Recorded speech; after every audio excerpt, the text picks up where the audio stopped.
Next सेमला at a time 15 subject माझे मी काढू शकलो.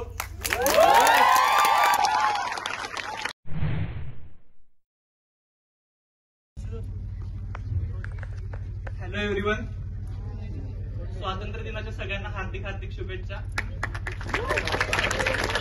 आजपर्यंत तुमच्याकडून माझं कौतुक झालंय. Please adjust ma'am. I will translate later. I will try.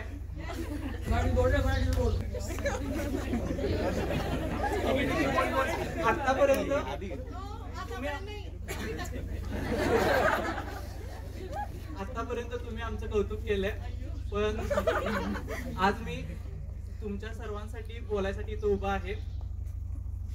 आज आम्ही कॉन्फिडंट आहे. लाईफ मध्ये येणारे चॅलेंजेस फेस करतोय. ते फक्त आम्हाला आयोजन मध्ये मिळालेल्या पोषक वातावरणामुळे, फॅकल्टीच्या फ्रेंडली बिहेवियरमुळे आम्ही कधी कोणत्या दडपणाखाली इथं राहिलेलो नाहीये. कॉलेजच्या कॅन्टीन मध्ये तर आम्ही घरातलं किचन असल्यासारखं कॉलेजचं कॅन्टीन यूज केलेलं आहे.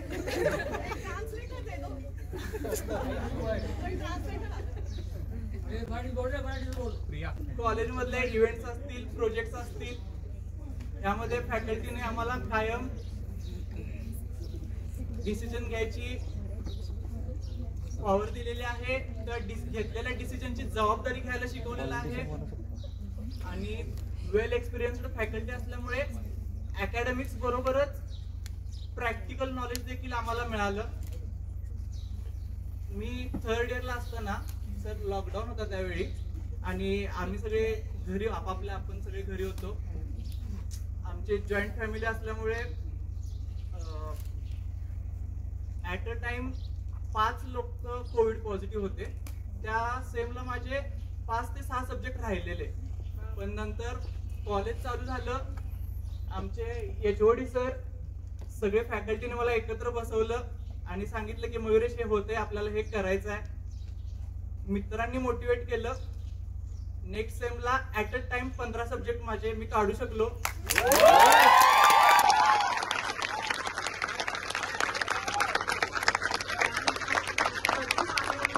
त्यानंतर कधीही मागवून बघितलं नाही, कायम टॉप 10 मध्ये राहिलो. आमच्या बॅचने देखील सर आम्ही जिथे पण इंटर्नशिप केली, जिथे पण जॉब केला, तिथे एक स्टँडर्ड सेट करून ठेवलाय की आयोजनची मुलं म्हणजे 1 नंबरच असणार.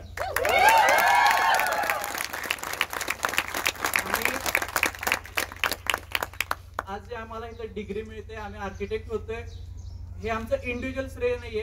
हे फॅमिली, आमचे फॅकल्टी आणि फ्रेंड्स ह्या ट्रायंगलचं एकत्रित हे श्रेय आहे. त्यामुळे त्यांना सगळ्यांना मला थँक्यू म्हणायचं आहे. आणि जाता जाता माझ्या ज्युनियर मित्रांना मी सांगतो, आपल्या 5 वर्ष इथं शिकत असताना एक्सरसाइजला वेळ मिळत नाही असं तुम्ही सगळे सांगताय, पण तसं काही नाही. हे मिथ आहे. मी स्वतः 5च्या 5 वर्ष एक्सरसाइज करून डिग्री घेतलेली आहे. तुम्हाला कधी पण मदत लागली, मी असेल, आमची पूर्ण बॅच असेल, आम्ही फक्त एक फोन कॉल हवे आहे.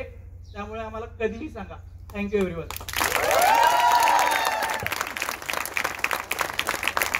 थँक्यू मयुरेश, अगदी मनातलं बोलला आणि खरं बोलला.